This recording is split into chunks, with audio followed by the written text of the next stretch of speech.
because in Ujjain we were having various difficulties. And that also was because Ujjain temple, when I built the temple, I did not consider the Vastu aspect. And actually Ujjain temple Vastu wise was not very properly situated. And we saw, although at the beginning, although beforehand I did not believe so much in Vastu, but eventually I began to see that how important it is to consider, to make the structures Vastu compliant. And we tried to fix those problems in various ways. Maybe there was some effect, but finally I thought that let me just establish Lord Nrisimha. And when since Lord Nrisimha appeared in Ujjain, many of our problems had been solved. We could see how merciful Lord Nrisimha is. Lord Nrisimha is the appearance of the Lord, the personification of the Lord that removes the impediments from devotional path. Bhakti Bigna Vinashan. The bignas, all the impediments on the path of devotion, Lord Nrisimha removes. So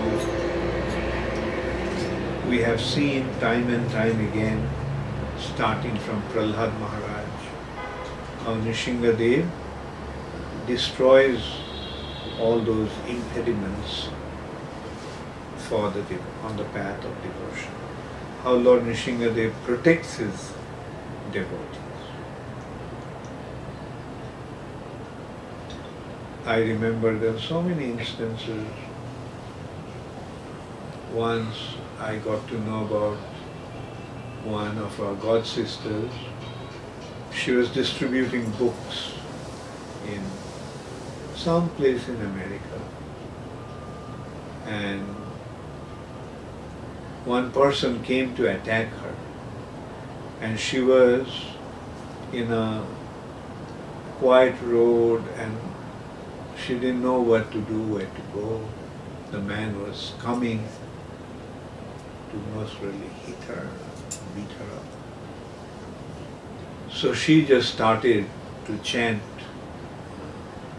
Nrisimha prayer.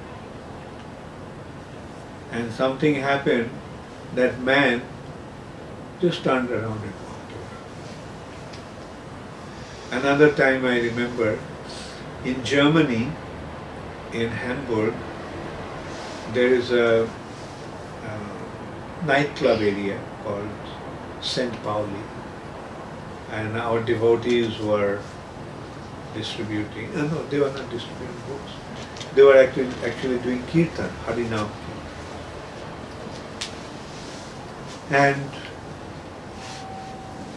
they were chanting, standing there, and then all of a sudden this man appeared.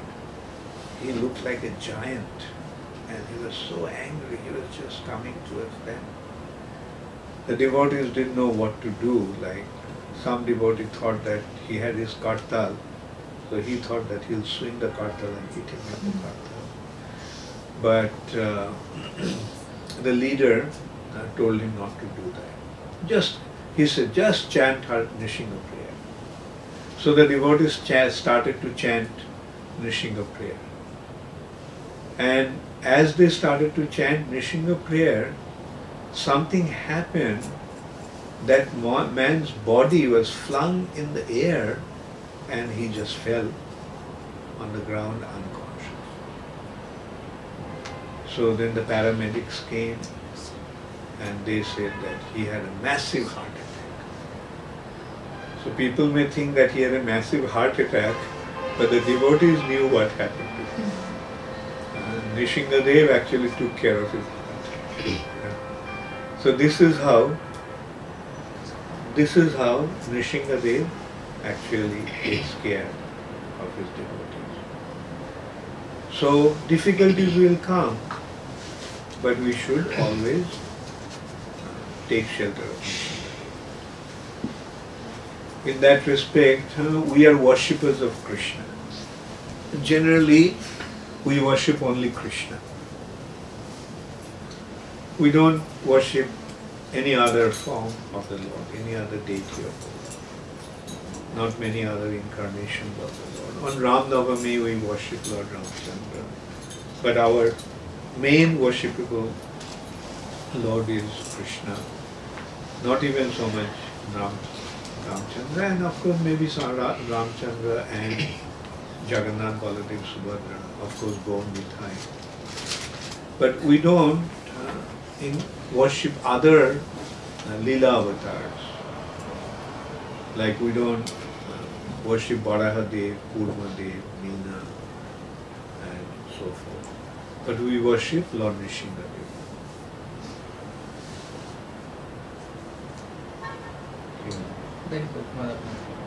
We worship Lord Nrisimha because Lord Nrisimha is Bhakti Vigna Vinasha. He removes the impediments from the path of devotion. That is what makes us worship Lord Nrisimha. We want to be successful in our spiritual progress, and Lord Nrisimha brings us success, and He protects us from all kinds of calamities. That is why we worship Lord Nrisimha and not others. And you all know the story of Nrisimha, but still on this special occasion we can recount that anecdote, that pastime. Two demons were Hiranyakashipu and Hiranyaksha. Hiranyakashipu and Hiranyaksha were actually two gatekeepers of Vaikuntha, Joy and Vijay. And Joy and Vijay were cursed by the four Kumars that they would fall down and come down to the material. So, as a result of that curse, Joy and Vijay came as first in Satyuga, they came as Hiranyakashipu and Hiranyaksha. In Treta Yuga, they came as Ravan and Kumbhakarna. And in Dwapar Yuga, they came as Shishupal and Danta. And in Kali Yuga, they came as Jagai and Madhai. So this is how these two gatekeepers of Vaikuntha came as demons and became inimical to Krishna. There is also another reason behind Joy Vijay coming like that, is because Joy and Vijay felt that the Lord is not getting the taste of Viraras, the mellow of chivalry, which is derived by fighting.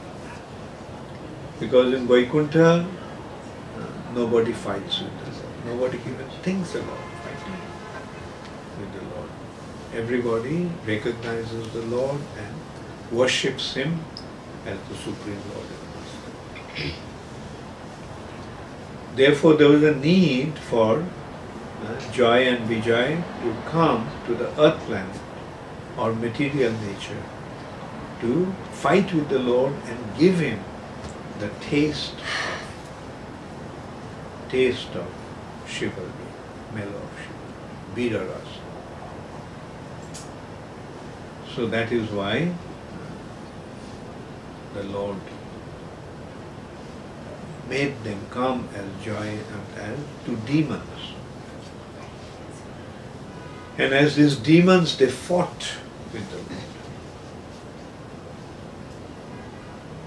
When Joy and Vijay came down, they were born as, in Satyuga, they were born as the sons of Kashyapa Muni and Diti. One of the wives of Kashyapa Muni was Diti, and in the womb of Diti, these two sons were born. And because they were the sons of Diti, they were known as Daitas. Joy and Vijay are the first Daitas. And they were extremely powerful. And they were, because they were demoniac, with the power they were tormenting people. They were causing distress to people, and especially the Brahmanas and Brahminical activities. As demons, they became extremely envious of the Supreme Personality. So then they went out, especially Hiranyaksha. He took his mess and he started to challenge everyone. And he defeated them and killed them. In this way, he defeated all the powerful individuals. Finally, he came to Varun Dev and challenged him to fight. So Varun Dev said, look, I am not a proper match for you. Fighting with me, you won't really get the pleasure. So it is better that you find some appropriate match for you and fight with him. So Hiranyaksha asked, who is my match? Is there any match for me as powerful as I am? So he said, yes, there is one person who is a right match for you to fight with. Who is that? That is Hari. Where is Hari? Hiranyaksha asked. Hari is everywhere. But although he is everywhere, it is difficult to see him, difficult to find him. Those who are really fortunate, they can get to see him. So at that time, Hiranyaksha saw that one strange creature was lifting the earth planet that fell in the lower region, and that form looked like a gigantic boar, gigantic pig. And so he was very angry that without his permission this creature is lifting the earth planet. And earth planet actually fell in the lower region because Hiranyaksha took away all the gold from the earth planet. The gold actually causes the earth planet to stay on the orbit.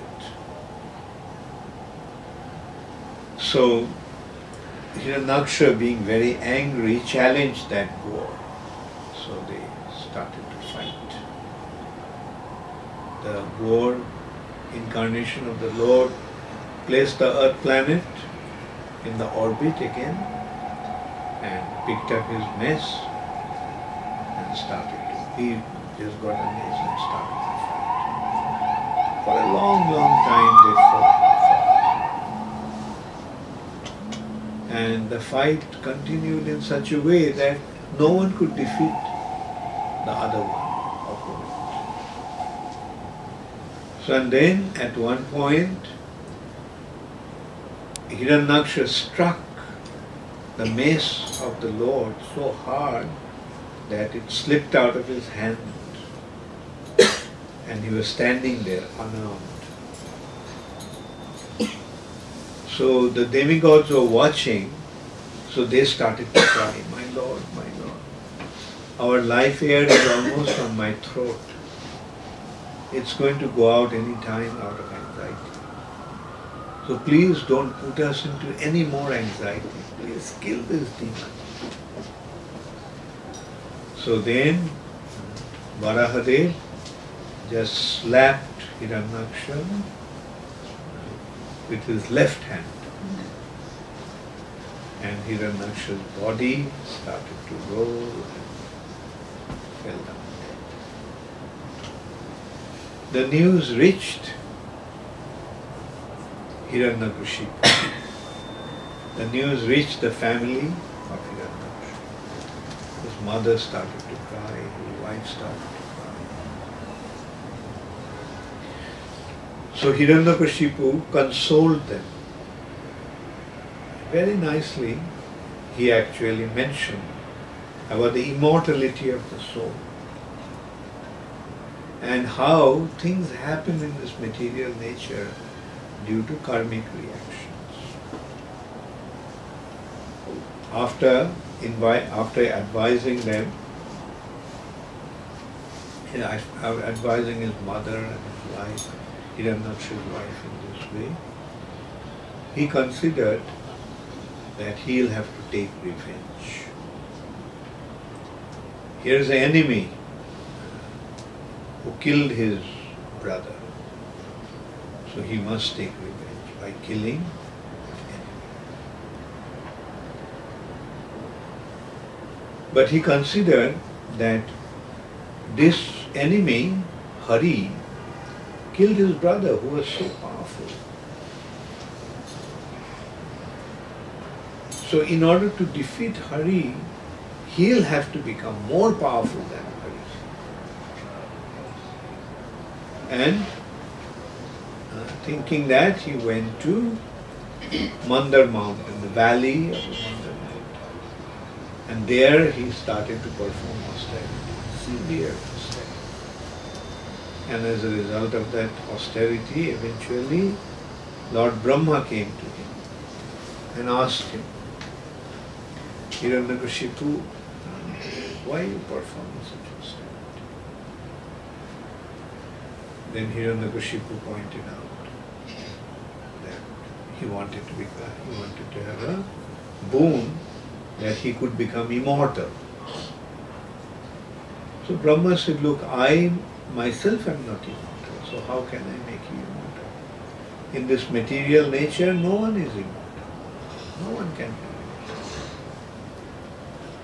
So then Hiranyakashipu said, okay, then give me the boon that no weapon can kill me. I won't be killed by any weapon. That boon I can give. Give me the boon that I will not be killed by any man or an animal or a demon and so forth. Bhuta, Preta, Rakshasa. Brahma said, yes, that also I can give.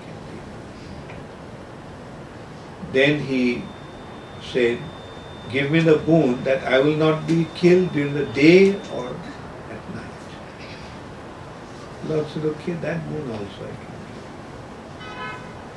Then he said, give me the boon that I will not be killed inside the house or outside the house. Brahma gave him that boon also. Now getting all these boons, Hiranyakashipu felt that now he has become immortal. And he started to terrorize all three worlds. And as a result of that,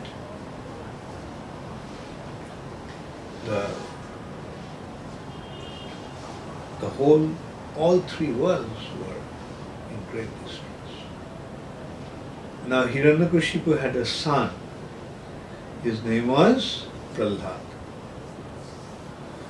So Prahlad became a devotee. There is also background to that. When Hiranyakashipu went to perform austerities, Hiranyakashipu became Hiranyakashipu's wife. Rather, demigods attacked Hiranyakashipu's kingdom and defeated the Daityas, the demons, And at that time, Hiranyakashipu's wife, Kayadhu, was pregnant. So the demigods felt that this pregnant woman is going to give birth to a demon also. So they decided that when the child would be born, they would kill the child. So in this way, when they were taking Kayadhu in captivity, Narad Muni came there and said, look, why are you tormenting this woman? So they said, this woman is pregnant and this woman is going to give birth to a demon. So we are just taking her so that as soon as the child is born, the demon is born, we will kill her.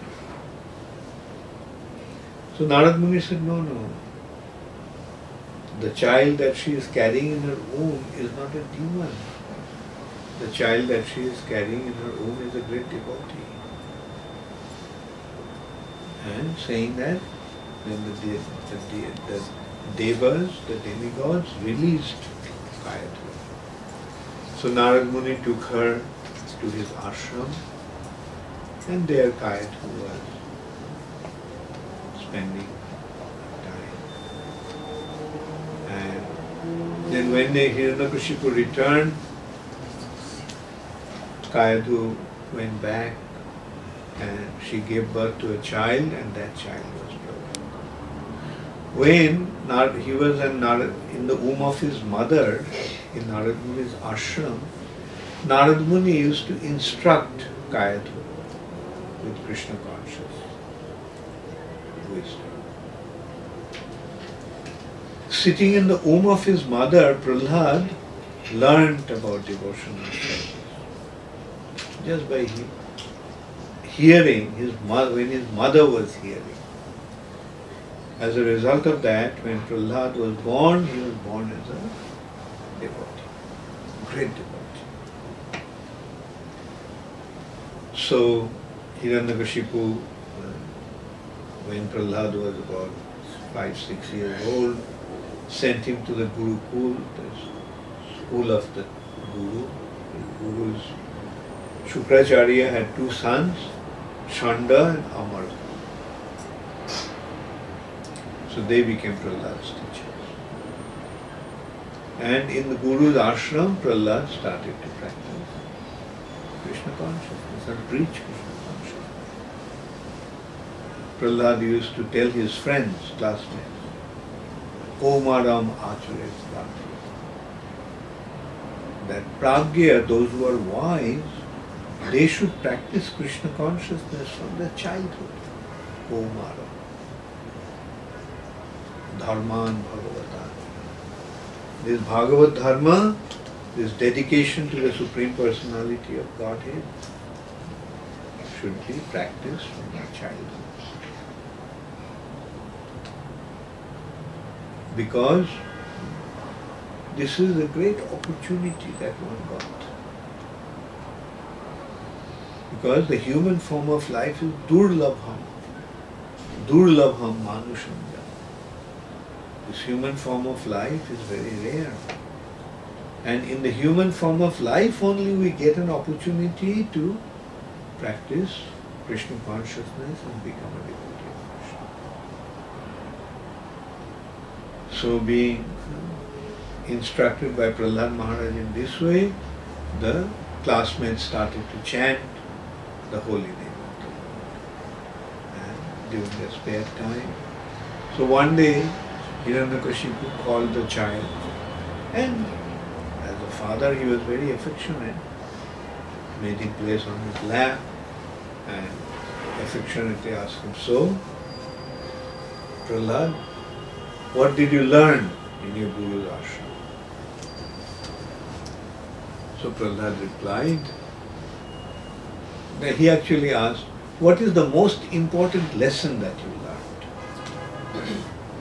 Prahlad, what's the most important lesson that you learned? So Prahlad's reply was to become a devotee of Sri Hari is the most important thing. So Hiranyakashipu became very angry. Hari, to become a devotee of Hari, Hari is our arch enemy. He is our family's enemy. He killed your uncle. So he must be defeated and killed. So Hiranyakashipu initially thought that his teachers, Prahlad's teachers, were teaching all this. So he called Shandaya and Amarta. They were trembling with fear. And then Hiranyakashipu asked, "What are you teaching my son?" So they said, "We are teaching him physics, chemistry, mathematics, economics and politics." So where did he learn this devotion to Hari as the ultimate goal of life? So we don't know. We never taught him that. And say maybe the demigods are coming in disguise and giving this teachings. Say, take them back to the ashram.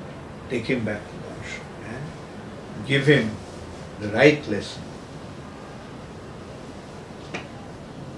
So, and Hiranyakashipu placed guards all over the ashram so that nobody else can.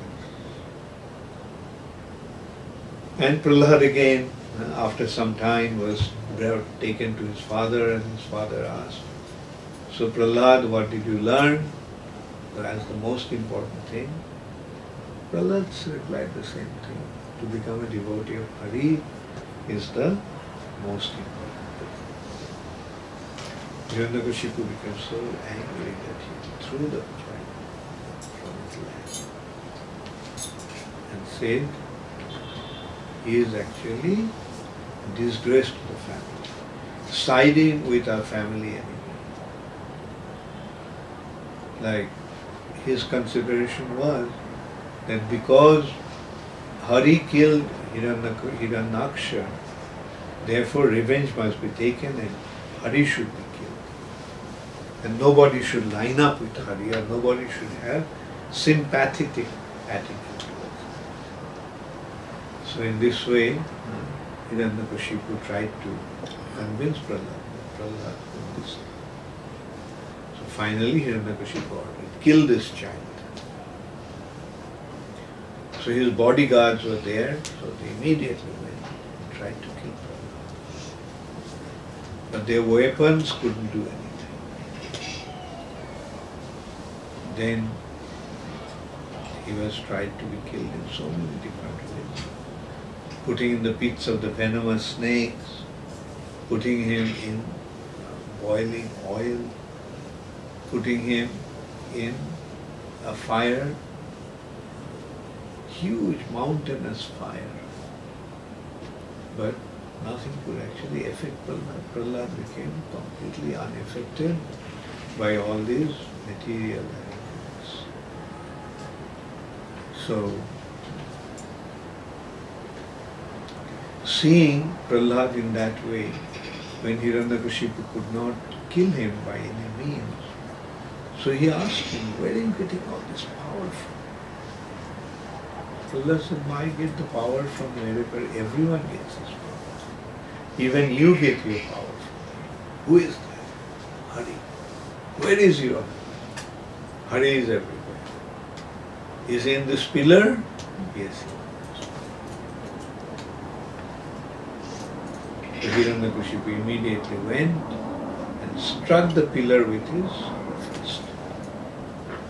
That stone pillar broke. And from the pillar emerged a half lion.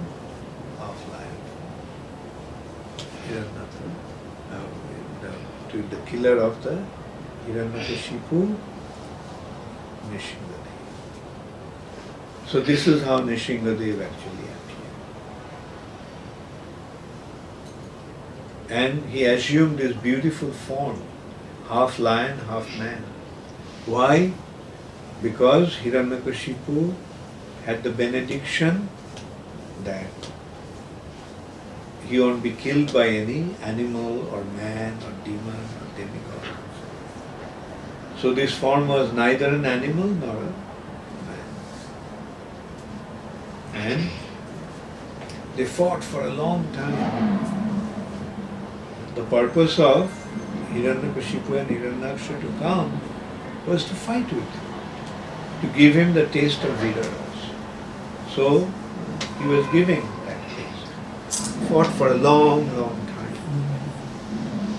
That's why, although sometimes there is a misunderstanding, I would say, that people think that the Lord appeared in the evening. No, the Lord didn't appear in the evening. Nrisimha appeared at noon. And he fought throughout the day. And he killed Hiranyakashipu in the evening, after a long battle. So the Lord fought with him, and then finally he picked him up, placed him on his lap, and with his nails, Dalita Hiranyakashipu Tanu revealed. Tore open Hiranyakashipu's body, which was invincible even to thunder. So then at that time, it was just neither evening, neither day or night. When the night and day was merging, so in Sandha, at that time. And he placed him on his lap, which was neither the sky nor the land. He himself sat on the doorway, which is not the inside the house. So in this way the Lord killed Hiranyakashipu, tearing open his body with his nails. So that is how the Lord killed the demon Hiranyakashipu. Shri Shri Nrisimha Bhagavan ki Gaur Premanande.